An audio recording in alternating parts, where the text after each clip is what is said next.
브라질 상파울루 중심 광장. 현지 젊은이 수천 명이 한국 노래를 따라 부르며 떼창을 합니다. 누군가는 분홍색 머리에 한복을 입었고 누군가는 사랑해요를 외치며 눈물을 글썽입니다. 심지어 어떤 브라질 할아버지는 더듬더듬 한국어로 감사합니다 라고 말하죠. 이 믿기 힘든 광경의 중심에 놀랍게도 대한민국 속초에서 온 84세 평범한 할머니가 서 있습니다. 그녀는 누구일까요? 평생 회국수집을 운영하던 이 할머니가 어떻게 브라질 청년들의 마음을 사로잡았을까요? 그리고 무슨 이유로 언어도 통하지 않는 그 먼 나라에 홀로 날아간 것일까요? 오늘 여러분께 들려드릴 이야기는 단순한 여행기가 아닙니다. 나이는 숫자에 불과하다는 걸, 그리고 진심이 국경을 넘는다는 걸 온몸으로 증명해낸 한 한국 할머니의 인생 도전기입니다. 지금부터 그 놀라운 여정을 함께 따라가 보시죠. 안녕하세요. 이 사연이 세상에 전해질 수 있기를 바라는 마음으로 이렇게 용기를 내어 글을 씁니다. 제 이름은 박말순, 올해 84살이 된 대한민국의 평범한 시니어입니다. 평생을 강원도 속초에서 회국수를 팔며 살아왔고 남편과 사별한 지 20년, 자식들 다 출가시키고는 손주들 재롱 보며 하루하루 소소하게 살고 있었죠. 그런 제가 그랬던 제가 말입니다. 지금은 지구 반대편 남미 대륙 한복판 브라질 상파울루에서 수천 명의 젊은이들 앞에서 태극기를 들고 한국의 전통 다래를 소개하고 있습니다. 믿기 힘드시겠죠? 사실 저도 때때로 이게 꿈이 아닌가 싶을 때가 많습니다. 그런데 이 모든 일이 실제로 벌어졌습니다. 며칠 전 일이었습니다. 상파울루 시내 중심가에 위치한 프레스티 광장에서 K-엑스포 코리아 익스피리언스 페스티벌이라는 이름의 한국 문화 행사가 열렸습니다. 행사장에는 무려 10,000명이 넘는 현지 젊은이들이 모였습니다. 어떤 아이들은 머리를 보라색, 초록색으로 염색하고 한국 가수들의 이름이 적힌 티셔츠를 입고 있었고 누군가는 스스로 만든 한글 캘리그래피를 들고 있었죠. 그 광경은 그야말로 한국 팬덤의 축제 그 자체였습니다. 그리고 그 수많은 이들의 시선이 향한 곳, 그 중심에 바로 제가 있었습니다. 누군가는 이렇게 물을 수도 있을 것 같습니다. 아니, 80이 넘은 한국 할머니가 대체 왜 브라질까지 갔냐고요? 혹은 어떻게 그 많은 젊은이들의 마음을 움직였냐고요? 저도 아직 명확히 설명하긴 어렵습니다. 하지만 그 시작은 아주 사소한 한순간에서 비롯되었죠. 작년 겨울 눈이 펑펑 내리던 어느 날이었습니다. 속초에 사는 제게는 유일하게 큰 즐거움이 있습니다. 바로 서울에서 대학을 다니는 막내 손녀가 한 달에 한 번씩 내려와 함께 시간을 보내주는 것이죠. 그날도 손녀는 기차를 타고 와서는 저희 집 온돌방에서 따끈한 팥죽을 나눠 먹으며 이런저런 이야기를 나누고 있었습니다. 할머니, 요즘 브라질에서도 K-팝 엄청 인기 있는 거 아세요? 라며 손녀가 스마트폰을 제게 들이밀었습니다. 화면 속에는 브라질 청년들이 한국 아이돌 노래를 따라 부르며 춤을 추는 영상이 담겨 있었습니다. 처음엔 그저 신기하고 재미있다며 웃어 넘겼습니다. 그런데 이상하게도 마음 한켠이 묘하게 울렁이는 기분이 들더군요. 영상 속에서는 한복을 입고 있는 브라질 청년들도 있었는데 허리끈을 잘못 묶었거나 저고리를 거꾸로 입은 이들도 있었습니다. 그리고 한글 안내문은 엉뚱한 맞춤법으로 뒤죽박죽이었죠. 저라도 가서 좀 알려주고 싶네. 그 말은 그냥 무심코 튀어나온 말이었습니다. 그런데 그 말을 들은 손녀가 눈을 반짝이며 말했죠. 할머니, 진짜요? 정말 가고 싶으세요? 그때부터였어요. 모든 일이 시작된 건. 손녀는 바로 브라질 상파울루 한국문화원에 이메일을 보냈고 놀랍게도 며칠 후 한국 전통문화를 소개해줄 시니어 자원봉사자를 찾고 있다는 연락이 왔습니다. 그 말을 듣고 저는 두려움보다 설렘이 먼저 찾아왔습니다. 물론 현실적인 걱정도 많았습니다. 비행기도 평생 3번밖에 안 타본 제가 그것도 단독으로 24시간이나 걸리는 비행을 감당할 수 있을까? 언어는 어떻게 하고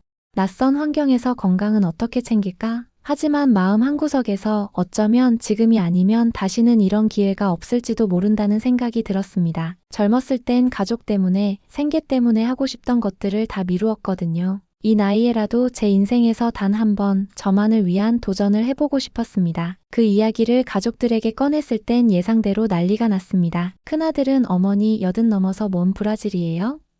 라며 펄쩍 뛰었고 며느리는 브라질은 치안도 안 좋다는데 거길 혼자 가신다고요?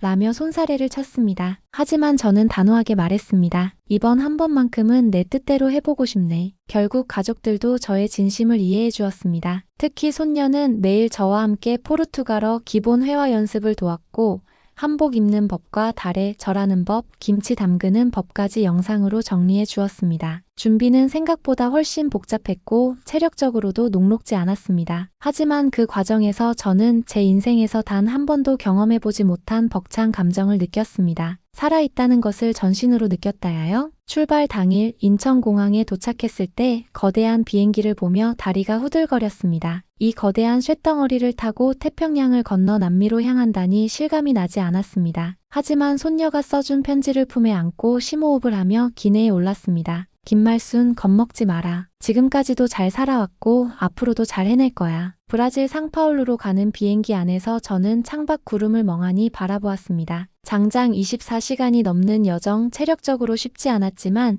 옆자리 젊은 부부의 도움 덕에 무사히 입국 수속까지 마칠 수 있었습니다. 짐을 찾고 공항을 나서자 후끈한 바람이 저를 반겼습니다. 한국은 겨울이었지만 브라질은 여름이었기 때문이죠. 익숙한 겨울 옷차림에 저는 땀이 송골송골 맺혔지만 그 덥고 낯선 공기마저도 어쩐지 반갑게 느껴졌습니다. 공항 입구에서는 한국문화원 직원분이 기다리고 계셨습니다. 김말순 선생님, 먼 길 오시느라 정말 수고 많으셨습니다. 서툰 한국어였지만 그 정성스러운 환대가 피로를 잊게 만들었습니다. 차를 타고 시내로 향하면서 창밖 풍경을 바라봤습니다. 고층 건물과 빈민가가 공존하고 있었고 거리 곳곳에 코리아 페스티벌이라고 적힌 현수막들이 걸려 있었습니다. 숙소에 도착하자 긴장이 한꺼번에 몰려왔습니다. 내일부터 과연 잘할 수 있을까?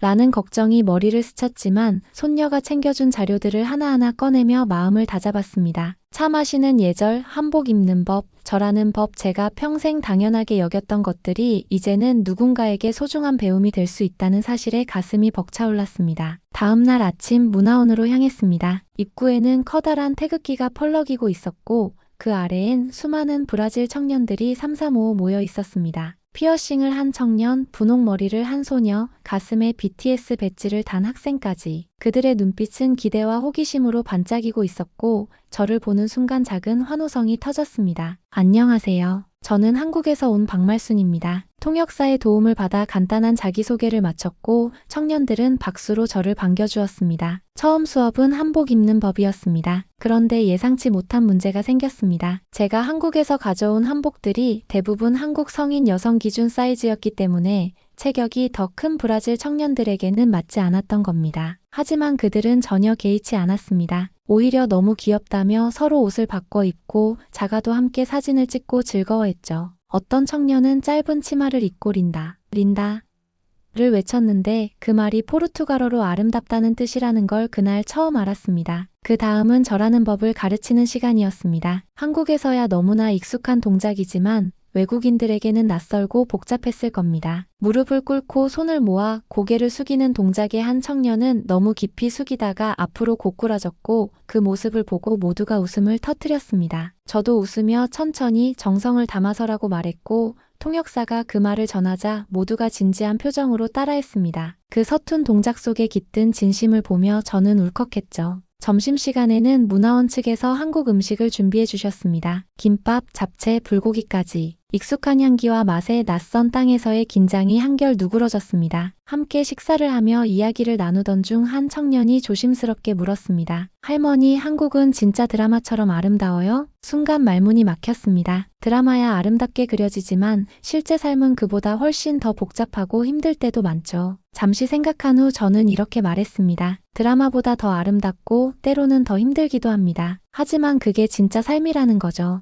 통역을 들은 청년은 고개를 끄덕이며 말했습니다. 진짜 한국 이야기 너무 좋아요. 그 말을 듣는 순간 제 안에 있던 불안과 의심이 눈 녹듯 사라졌습니다. 그들은 단지 겉으로 화려한 문화만이 아니라 한국이라는 나라와 사람의 진심을 알고 싶어 하는 거였어요. 오후에는 전통 달의 수업이 이어졌습니다. 닭이를 다루는 법, 차를 따르는 손놀림, 차를 대접받는 예절 등 손놀림 하나하나에 집중하는 그들의 모습에서 한국 문화를 대하는 진지함이 느껴졌습니다. 차를 마실 때는 상대를 존중하는 마음이 가장 중요합니다. 제 설명에 고개를 끄덕이며 조심스럽게 찻잔을 드는 그들의 모습은 마치 오래된 제자들을 보는 듯 했습니다. 쉬는 시간에 몇몇 청년들이 저에게 다가와 물었습니다. 할머니, K-팝 좋아하세요? 저는 웃으며 대답했죠. 좋아하지요. 우리 손녀가 K-팝 노래를 자주 들려줬어요. 그러자 그 자리에서 갑자기 노래를 부르기 시작했습니다. 아직 발음은 서툴렀지만 멜로디는 제법 정확했습니다. 저도 모르게 박수를 치며 따라 불렀습니다. 그 순간 우리는 나이도 국적도 잊고 하나가 되었죠. 그날 저녁 숙소로 돌아와 침대에 누웠습니다. 온몸이 피곤했지만 마음은 너무나 벅찼습니다. 정말 잘 왔다 속으로 몇 번이나 중얼거렸는지 모릅니다. 젊은 시절 포기했던 모든 것들이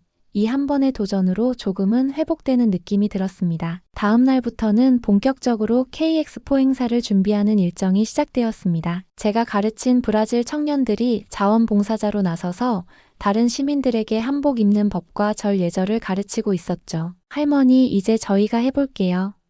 라며 당당히 나서는 모습을 보니 마치 제 자식 같은 기분이 들었습니다. 그렇게 제 인생에서 가장 뜻깊은 일주일이 흘러가고 있었습니다. 그 사이 저를 지켜보던 문화원 직원이 다가와 말했습니다. 선생님, 혹시 마지막 날 행사에서 짧게 말씀해 주실 수 있으신가요? 많은 분들이 선생님의 이야기를 듣고 싶어 합니다. 순간 가슴이 떨렸습니다. 하지만 저는 고개를 끄덕였습니다. 네, 저 같은 사람의 이야기도 누군가에게 도움이 된다면 기꺼이 전하겠습니다. 그날 밤 저는 노트를 꺼내 조심스럽게 무대에서 할 이야기를 써내려가기 시작했습니다. 드디어 K-엑스포 행사 마지막 날이 다가왔습니다. 프레스티 광장은 이른 아침부터 붐비기 시작했지요. 전국 각지에서 모여든 브라질의 젊은이들은 저마다 한복을 입고 K-팝 노래를 흥얼거리며 설레는 얼굴로 광장을 채워갔습니다. 태극기, 형형색색의 한글 플래카드, 머리에는 한국 아이돌 이름이 적힌 헤어밴드까지 마치 한국에서 열리는 콘서트처럼 활기찼습니다. 저는 이날 전통 체험 부스의 진행을 맡기로 되어 있었습니다. 제가 며칠간 가르쳤던 청년들이 도우미로 함께했고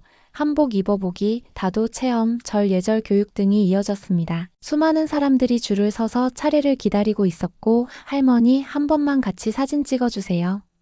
라고 외치는 이들도 많았습니다. 브라질 현지 언론사 카메라까지 설치되어 있는 걸 보니 생각보다 이 행사가 크게 주목을 받고 있다는 걸 실감할 수 있었습니다. 그러던 중 예상치 못한 일이 벌어졌습니다. 한 청년이 다도 체험에 참여했는데 차를 따르던 도중 갑자기 무표정한 얼굴로 제게 말했습니다. 통역을 통해 들은 말은 이랬습니다. 왜 한국 사람들은 항상 예절만 강조해요? 우리 문화를 무시하는 건가요? 그 말을 듣는 순간 머리가 멍해졌습니다. 갑자기 분위기가 싸늘해졌고 주변에 있던 다른 청년들도 웅성거렸습니다. 한순간에 당황한 저는 당장 답을 할 수가 없었습니다. 내가 뭔가 잘못한 걸까? 그동안 내가 전한 게 부담이었나?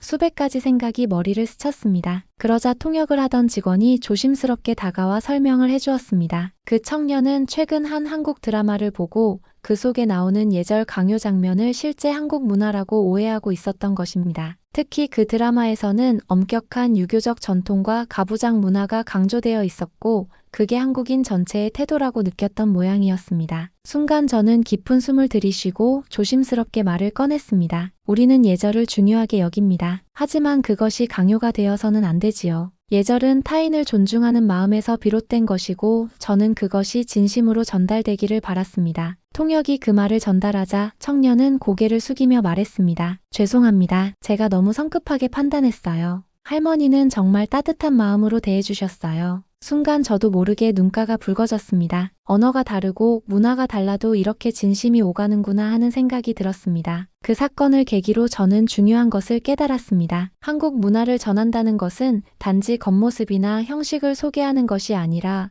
그 속에 담긴 정신과 가치 그리고 우리가 느끼는 정을 함께 전해야 한다는 것이었습니다. 그렇게 진심이 오해를 풀어주는 순간을 경험한 저는 더욱 간절한 마음으로 그날 무대에 올랐습니다. 무대는 광장의 중심에 설치되어 있었고 앞에는 수천 명의 관객이 모여 있었습니다. 강연을 시작하기 전 손이 떨릴 정도로 긴장되었지만 마이크를 잡은 순간 지난 일주일간의 기억이 파노라마처럼 떠올랐습니다. 안녕하세요. 저는 대한민국 강원도 속초에서 온 박말순입니다. 올해 84이 되었고 평생 회국수를 만들며 살아왔습니다. 수많은 눈동자들이 제게 향하고 있었습니다. 제가 이 먼 브라질까지 온 이유는 하나입니다. 한국이라는 나라가 얼마나 따뜻하고 사람들의 마음이 얼마나 적많은지 그것을 여러분께 직접 전하고 싶었습니다. 조용하던 광장에 박수가 터졌고 누군가는 눈물을 닦고 있었습니다. 저는 이어서 이야기했습니다. 문화는 외우는 것이 아니라 느끼는 것입니다. 한복을 입을 때, 차를 따를 때, 절을 할 때 중요한 것은 진심입니다. 제 진심이 여러분께 닿았기를 바랍니다. 그날의 강연은 브라질 방송에도 소개되었고 유튜브에 올라간 영상은 순식간에 조회수 100만을 넘겼습니다. 댓글에는 할머니의 말이 마음을 울렸어요. 문화의 본질은 마음이라는 걸 깨달았습니다와 같은 응원들이 가득했습니다. 행사 말미 문화원 원장이 저를 찾아왔습니다. 박말순 선생님 덕분에 이번 K엑스포가 가장 성공적인 행사로 기록될 것 같습니다. 그리고 특별히 감사의 표시로 상파울루 명예문화 홍보대사로 위촉해드리려고 합니다. 그 말을 듣는 순간 눈물이 핑 돌았습니다. 평생을 생계에 쫓겨 살아온 제가 생전 처음으로 홍보대사라는 이름을 얻게 되다니요. 하지만 무엇보다 감사했던 건 이곳 사람들과의 따뜻한 마음의 교류였습니다. 그날 밤 숙소로 돌아와 손녀에게 영상통화를 걸었습니다. 할머니 너무 멋져요. 우리 학교 친구들이 다 봤대요. 할머니 진짜 유튜브 스타 되셨어요. 손녀의 그 한마디에 가슴이 뜨겁게 벅차올랐습니다. 그렇게 저의 브라질 여정은 단순한 문화 전파를 넘어 오해를 풀고 진심을 나누며 마음을 전하는 여정이 되었습니다. 그리고 저는 이곳에서 깨달았습니다. 한국 문화가 세계에 알려질 수 있었던 진짜 이유는 그 속에 담긴 따뜻한 마음과 정이라는 가치를 통해서였다는 것을요. 행사 다음 날 상파울루 문화원에서는 조촐한 송별식이 열렸습니다. 작은 다과 테이블 위에는 김밥과 브리가데이루 브라질식 초콜릿 볼가 나란히 놓여 있었고 한국 전통 음악과 삼바 음악이 번갈아 흘러나왔습니다. 문화원 직원들, 함께했던 자원봉사 청년들, 그리고 특별히 초청된 몇몇 교민 어르신들까지 모두 저를 따뜻하게 환송해 주셨습니다. 그 자리에서 저에게 다가온 건 제가 직접 한복을 입혀주고 저를 가르쳤던 브라질 소녀 마리아였습니다. 조그만 손에 앨범을 꼭 쥐고 있던 아이는 제게 말했어요. 할머니, 이건 저희가 만든 선물이에요. 그 안에는 행사 기간 동안 함께 찍은 사진들과 한글로 삐뚤빼뚤 써 내려간 편지들이 담겨 있었습니다. 사랑해요. 고마워요 할머니, 한국 갈게요. 꼭이라는 짧지만 진심이 담긴 문장들. 저는 그 자리에서 울음을 꾹 참느라 애를 써야 했습니다. 이 아이들이 제게 준 건 단순한 추억이 아니라 마음이었습니다. 숙소로 돌아와 짐을 싸며 앨범을 다시 펼쳐보았습니다. 한 장 한 장 사진을 넘길 때마다 떠오르는 얼굴들, 웃음소리, 어눌한 한국어, 정성스러운 눈빛. 브라질에서의 일주일은 마치 한 편의 영화 같았고 제 인생에서 가장 빛나는 순간으로 새겨졌습니다. 출국 당일 문화원 직원들과 청년 몇 명이 공항까지 배웅을 나왔습니다. 선생님 꼭 다시 와주세요. 내년 K엑스포엔 저희가 더 멋지게 준비하겠습니다. 저는 그들의 손을 꼭 잡으며 말했습니다. 고맙습니다. 이 할머니가 평생 잊지 못할 경험을 만들어줘서. 비행기 이륙 전 창밖을 보았습니다. 저 멀리 상파울루의 지평선이 점점 멀어졌고 마음속에서 무언가 뭉클하게 솟구쳐 올랐습니다. 저의 도전은 여기서 끝났지만 이 작은 씨앗들이 이곳에서 자라고 꽃 피울 거라는 믿음이 있었기 때문입니다. 한국에 도착하자 공항엔 온 가족이 마중 나와 있었습니다. 큰아들은 제게 목도리를 둘러주며 말했습니다. 어머니 죄송했어요. 우리가 어머니를 너무 작게 봤네요. 막내딸은 울먹이며 저를 안았고 손녀는 스마트폰을 흔들며 자랑스럽게 말했습니다. 할머니 영상 SNS에서 난리 났어요. 친구들이 다 울었다고 저도요.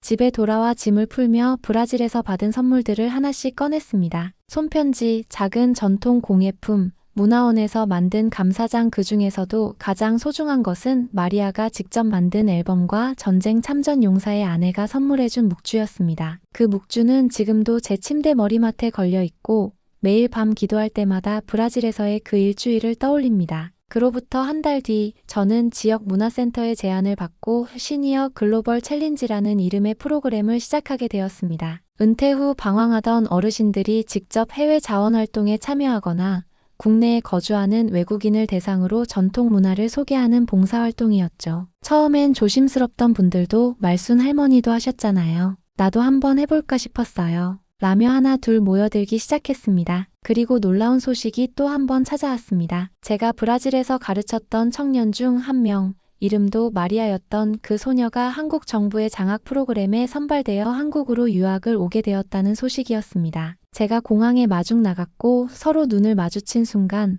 우리는 말없이 꼭 안았습니다. 할머니 진짜 왔어요. 한국에. 그날 우리는 서울의 고궁과 남산 전통시장을 함께 걸으며 이야기를 나눴습니다. 제게 배웠던 다래와 한복 예절을 마리아가 이제 다른 외국 친구들에게 가르치고 있다고 말했을 때 저는 이 모든 도전이 정말 의미 있었다는 걸 다시금 실감했습니다. 지금 저는 유튜브 채널 도전하는 할머니를 운영하고 있습니다. 브라질에서의 이야기를 시작으로 세계 각국의 시니어들이 서로 문화를 교류하고 새로운 삶을 시작할 수 있도록 응원하는 채널이지요. 가끔은 말도 더듬고 영상 편집도 서툴지만 시청자분들의 댓글 하나하나에 위로와 용기를 얻습니다. 할머니 덕분에 저도 꿈을 향해 도전해 보려 합니다. 나이 들어서도 멋질 수 있다는 걸 알았어요. 이런 메시지들을 읽을 때면 저 스스로도 다시 한번 힘을 얻게 됩니다. 제 도전이 누군가에게 작은 불씨가 되었다면 그것만으로도 너무나 감사한 일이지요. 이제는 제가 할머니가 아닌 도전가로 불리게 되었습니다. 앞으로도 도전은 계속될 것입니다. 언젠가는 유럽도 가보고 싶고 또 다른 문화권의 청년들과도 마음을 나누고 싶습니다. 그리고 제 이야기를 통해